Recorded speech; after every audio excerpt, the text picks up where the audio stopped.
She told him to go back to Africa. But in a quiet grocery store, one man responded with history, truth, and something no one expected. What happened next? It left everyone stunned. This is a story you'll feel long after it ends. It was supposed to be a simple grocery trip. The late afternoon sun slanted lazily across Brantley, Ohio, gilding sidewalks and windows with a warm, forgiving glow.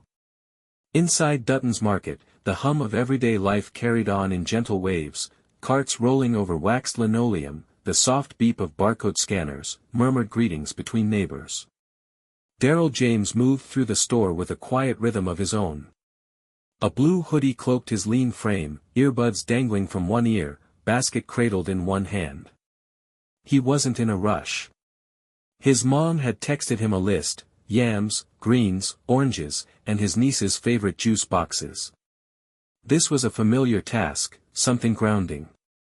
And after the week he'd had at work, grounding was good. The produce section was quiet. Fluorescent lights glared above a pyramid of apples. Darrell approached slowly, scanning the signs for the right kind of oranges. A woman stood already at the stand, small and upright. Her hair was a cloud of silvery white, pinned neatly at the back.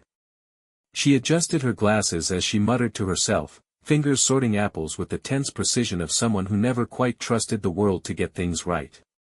Darrell stepped beside her, offering a polite nod before reaching for the bagged oranges. That's when it happened. The woman shifted, looked him up and down with sharp, unblinking eyes. Her nose crinkled ever so slightly. Then, without warning, she spoke. "You people are always in the way," she said, her voice crisp and cold as frost. Darrell froze. Not dramatically, just enough that his hand paused midway to the fruit. He turned slightly, unsure if he'd heard correctly. Maybe she'd been talking to herself. Maybe she'd been talking about something else entirely. But then she continued. "Why don't you go back to Africa where you came from?" The words dropped like a stone into the still air, sending out invisible shockwaves. The store didn't fall silent immediately. Somewhere, a child whined for candy. A cart creaked as someone turned down the bread aisle. But around them, a radius of awareness had formed. A cashier had stopped scanning. A man pushing a basket of potatoes halted mid-step. Darrell stood still.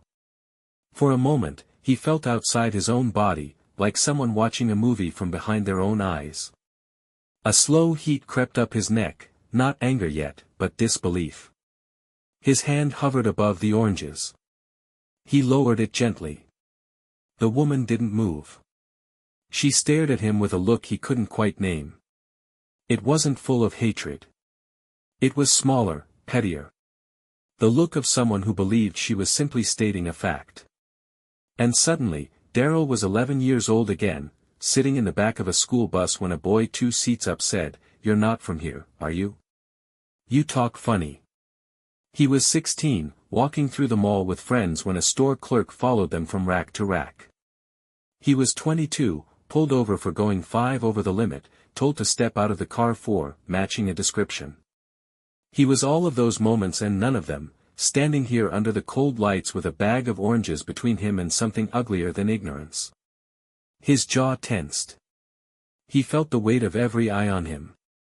There was a pressure to say something, to do something. But what? He could yell. He could curse her out. The crowd might cheer. Or they might recoil. And then what would they remember? The angry black man. So instead, he breathed. Slow. Measured. He shifted his basket to his other hand, looked her in the eye, and asked. "Ma'am, do you even understand what you just said to me?" There was no anger in his voice. Only the quiet pain of someone who'd been here before. She didn't back down. Her jaw set. "I said what I said. You don't belong here." Darrell nodded, just once. "All right," he said, his voice low but firm. "Since you brought it up, let's talk about that." He took a step back, letting his words ring in the growing quiet of the store. A stillness settled over the produce aisle. It was the kind of stillness that comes just before thunder breaks. Everyone nearby sensed it. A woman near the bananas stopped stacking them. An elderly man by the onions lowered his paper. Even the music playing over the speakers seemed to dim. Darrell stood straight now, his posture no longer relaxed, but poised. He placed his basket on the floor beside him. He didn't move toward the woman, not a step, but his presence suddenly filled the space like gravity. "You said I don't belong here," he repeated, as if weighing each syllable. The old woman lifted her chin, defiant. Her voice cracked with age but rang clear with conviction. "You don't. This is my country. Not yours. You don't respect it. You people never do." "You people," he echoed. He tilted his head slightly, eyes narrowing not in aggression, but in sadness. "Is that what you see when you look at me? A problem? A mistake in your America?" She scoffed. "Don't play the victim. You know what you are. Always playing the race card. Acting like everyone owes you something." A gasp escaped someone in the crowd. The silence cracked slightly as discomfort rippled through the onlookers. Darrell didn't flinch. Not even a blink. But inside, the weight was pressing. Every microaggression. Every insult swallowed. Every job interview that ended with, "We'll call you." Every time his mother told him to keep his hands visible around police. Every coded warning, every sidelong glance. He was carrying it all. And now it was here. In this aisle. Spoken aloud, like it was gospel. The woman wasn't done. "People like you ruin neighborhoods." Loud music, broken down cars. Entitlement. "Stop," Darrell said. His voice wasn't raised. But it silenced her all the same. "I didn't ask for your judgment. But you gave it. So now you're going to hear mine." She clutched her cart tighter. Her lips trembled, with fury, not fear. "You don't scare me," she said. "I'm not here to scare you. I'm here to tell you the truth." He took a breath. "My great-great-grandfather was born in Mississippi. A sharecropper. He worked land he could never own, to feed people who saw him as less than livestock. Before him, his father was stolen from his home. Beaten. Sold. And still, he survived." He looked around. People weren't pretending anymore. They were watching. Listening. "My grandfather fought in World War II. Risked his life for a country that denied him lunch at a counter when he returned. My parents worked hard. Raised me to believe in kindness. In decency. My father fixes engines. My mother teaches kids to read. They didn't ask for handouts. They built a life." He turned back to her. "So when you tell me I don't belong, what you're really saying is, the only America you accept is one where people like me are silent. Invisible. Grateful just to stand behind you in line." The woman's face had gone pale. Her lips moved, but no words came. Darrell leaned in slightly, not threateningly, just enough that she couldn't look away. "But I am not invisible. And I am not going anywhere." A long breath escaped someone in the crowd. Then a voice, soft but clear. "He's right." Then another. "We needed to hear that." Darrell straightened. He picked up his basket again. His hands were steady now. The old woman didn't speak. Her eyes glistened, but she blinked quickly, as if to push back the tears. She gripped her cart, turned sharply, and wheeled it away. No apology. No remorse. Just retreat. But something about her gait had changed. Behind Darrell, someone began to clap. Not loudly. Not theatrically. Just enough. And then another. And then the sound rolled through the store like a soft tide. Darrell didn't smile. He didn't raise a fist. He just breathed. He had told the truth. And they had listened. The clapping faded as quickly as it had risen. Like a ripple in still water, it left a gentle quiet in its wake. People slowly returned to their shopping, but something had shifted. The energy in the store had changed. The banana-stacking teen gave Darrell a silent nod of respect as he passed. The young cashier at the front watched him with wide eyes as he approached, scanning his items with the reverence reserved for moments that leave a mark. "Thank you," she whispered, not looking up. "What you said, it mattered." Darrell gave a soft nod. "I hope it did." Outside, dusk had begun to settle. The lot was half empty now, and the chill in the air had grown sharper. As Darrell loaded his groceries into the trunk, he noticed a familiar car parked 2 spaces down. The elderly woman sat behind the wheel. Her hands gripped the steering wheel, white-knuckled. Her eyes stared forward, unblinking. The bag of apples she had chosen earlier sat untouched on the passenger seat. He considered walking over. Maybe to offer a last word. Or a question. Or even silence. But he didn't. Sometimes the truth needed time to sink in. As he drove away, he saw her still there in his mirror, a lone figure behind glass, frozen in thought. That night, back home, he sat at the kitchen table with his father. Over warm bowls of stew and cornbread, he recounted the entire moment, word for word. His father listened, eyes steady. When Darrell finished, the old man nodded once. "You didn't just speak for yourself," he said. "You stood for all of us." Darrell stared into his bowl. "Do you think it changed her?" His father gave a tired smile. "Maybe not yet. But you planted something. That seed'll do more than silence ever could." Across town, in a modest house lit by a flickering lamp, the woman stood at her sink, rinsing the apples she hadn't been able to look at all afternoon. As water ran over her hands, Darrell's words echoed through her mind. "My family built this country with their hands." She looked over at a picture of her grandchildren. One of them had brought home a friend last year. A boy she didn't want in her house. Too loud, she had said. Too different. Now, for the first time, she wondered if what she had really meant was something else. Word traveled fast in Brantley. Maybe it was the size of the town, small enough that everyone knew someone who had seen it firsthand, big enough for the story to spread like wind.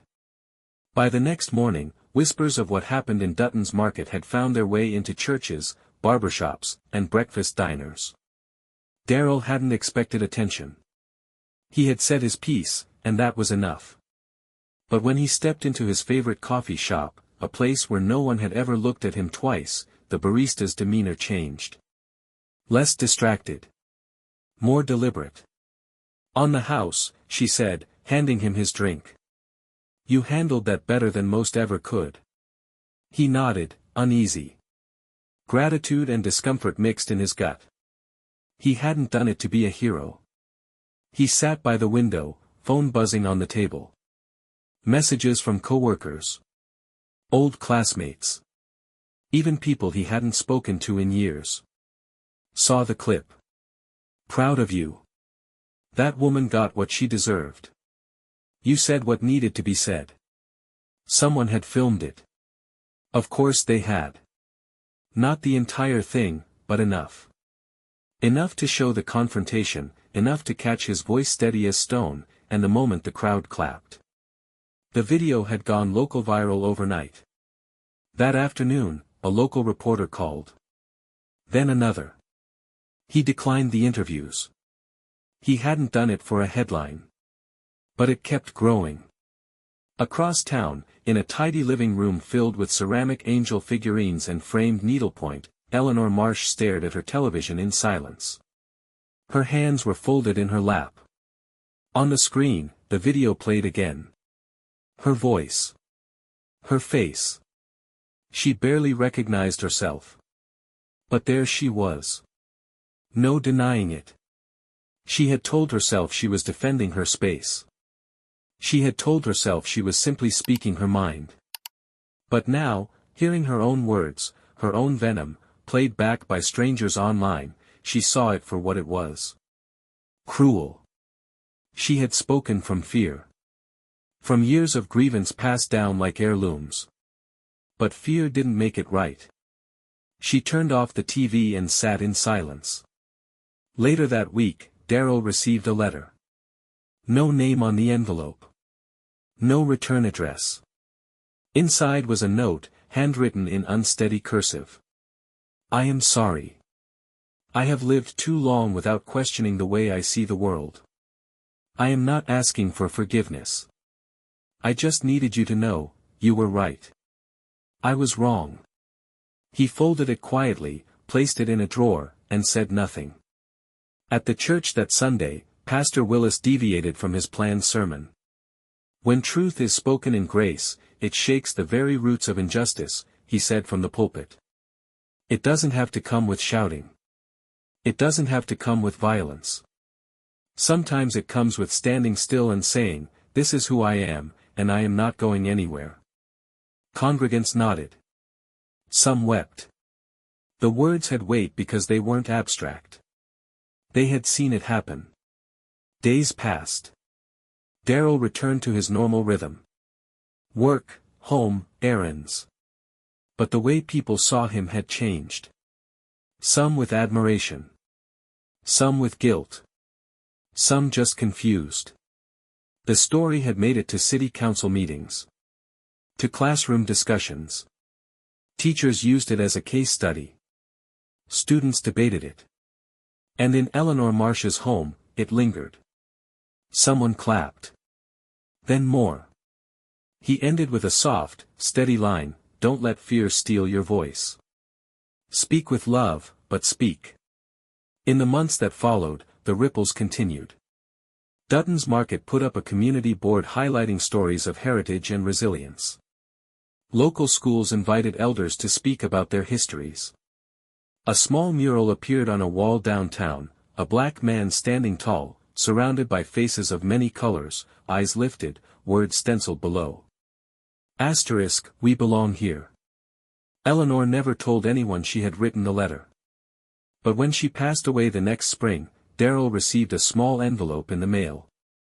It came from a law office, containing a short note from her estate. To Mr. James. In my final days, I came to believe in the power of truth. Thank you for yours. Please accept this gift as a gesture of my respect. With sincerity. Eleanor Marsh. Inside was a check. Not extravagant, but significant. Enough to launch a scholarship fund. Darrell named it the Seed Fund, for students who had been told they didn't belong. He never publicized where the money came from. Some stories didn't need retelling. They just needed to grow. A year passed. Quietly. Without ceremony. The video faded from people's timelines. New stories took its place. New debates. New tragedies. The world moved on, as it always does. But for Darrell James, something had shifted. Subtly, but permanently. Not just in how others saw him, but in how he saw himself. He still did the same things. Taught local workshops on community history. Helped coach his niece's soccer team. Fixed his neighbor's screen door when it sagged. Life went on. But every now and then, someone would stop him, a stranger, a coworker, a teenager with wide eyes, and say, "Thank you for that day." And he would nod. He never said much in response. But he remembered. Then one Monday morning, almost exactly a year after the encounter at Dutton's Market, he received a call from the town library. A woman named Clara. "Mr. James," she said gently, "we just received a donation to the local archives. It's a personal collection from the estate of Eleanor Marsh. There's a letter among the papers addressed to you. She left instructions for it to be opened today." His breath caught. He hadn't thought of her in months. Not actively. The scholarship fund had grown. He'd honored her quiet gift without ever speaking her name aloud. Now she was calling from beyond the grave. He arrived at the library that afternoon, the sun high and unforgiving. Clara met him at the front desk with a small manila envelope. Inside was a letter, handwritten, folded twice. "Take your time," she said. "You can read it here if you want." He nodded and walked to a corner table. The envelope was warm from his hand. He opened it slowly, carefully, as if it might break. "Dear Mr. James. If you are reading this, I am gone. And I suppose that is when truth is often easiest to speak, when we no longer have to face what it may change. The day I met you, I was someone I do not want to remember. Angry. Afraid. Holding tightly to beliefs I never earned and bitterness I never understood. But your voice, your grace, it shattered something in me. I didn't cry that day in the store. But I did cry that night. And the next. And the night after that. I cried not just for what I said to you, but for what I'd said to others over the years. With words. With silence. With looks. With doors closed before they could be opened. I was raised to believe things I never questioned. I used to call that tradition.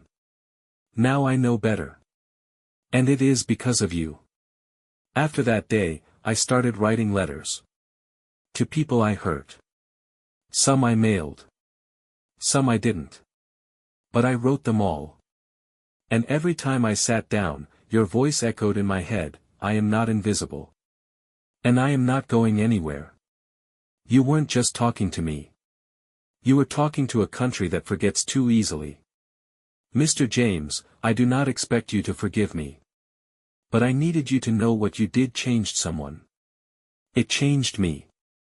I hope the scholarship helps others like you, people who don't wait for the world to welcome them, but who stand and speak and stay. Thank you. With regret and respect. Eleanor Marsh. Darrell folded the letter slowly. Outside the window, schoolchildren were racing down the sidewalk, backpacks bouncing, laughter loud and wild. A breeze tugged at the corner of the letter in his hands. He sat still for a long time. Then, as he stood to leave, Clara called after him. "There's more," she said. She left an audio tape. Said it wasn't for archives. Just for you. Darrell blinked. A tape? Like, cassette? Yes, Clara said, holding it up. We had to dig out an old player just to check it worked. He took it, the plastic warm in his palm. Labeled in shaky black pen, Darrell James, for your ears only. That night, he sat in his garage, where he kept an old stereo system. He slid the tape into the deck, pressed play, and waited. The sound was grainy. Then came her voice. Cracked. Tired. But clear. If you're listening, Mr. James, it means I got the timing right. A long pause. A sigh. I wanted to speak it out loud, just once. Not hide behind paper. Not hide at all. Because hiding, it's what I did best. I hid behind tradition. Behind fear. Behind the excuse that the world had changed too fast and left me behind. But the truth is, I left myself behind a long time ago. The tape whirred softly. Then continued. When you stood in front of me that day, I didn't see a man. I saw something I had been taught to distrust. But when you spoke, you became more human to me than I had allowed myself to be in decades. That was the worst part. Realizing how blind I had been. Another long pause. You woke me up. And I was angry at first. But now, I am grateful. There was a soft cough. I don't know if I deserve peace. But I hope you do. And I hope this gift can be a beginning. Not for me, but for those who come after you. That's the best I can leave behind. The tape clicked. Silence. Darrell leaned back, his eyes stinging. He had braced for judgment. For conflict. He had never braced for honesty this raw. This vulnerable. Weeks passed. Then one day, Darrell was speaking at a middle school. The kids had studied the grocery store incident as part of a civic awareness project. He ended his talk with a question. What kind of ancestor do you want to be? A boy in the back, freckles, mismatched socks, raised his hand. Did the woman ever say sorry? Darrell paused. Then he smiled. She did. In her way. And it mattered. He thought of the letter. The tape. The scholarship. The voice that once spat hatred now sowing seeds for something better. And for the first time since that day, Darrell allowed himself to feel something more than grief or dignity. He felt hope. Real, quiet hope. What would you have done in Darrell's place? Has a moment of quiet courage ever changed how you see the world? Share your thoughts below, your stories, your reflections, or what this moment made you feel.